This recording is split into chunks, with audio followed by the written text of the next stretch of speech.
It's a beautiful day in Virginia, but then you have the snow from Maryland. You can see the snow in Maryland coming towards Virginia.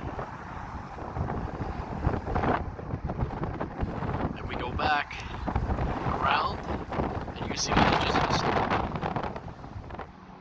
And the sun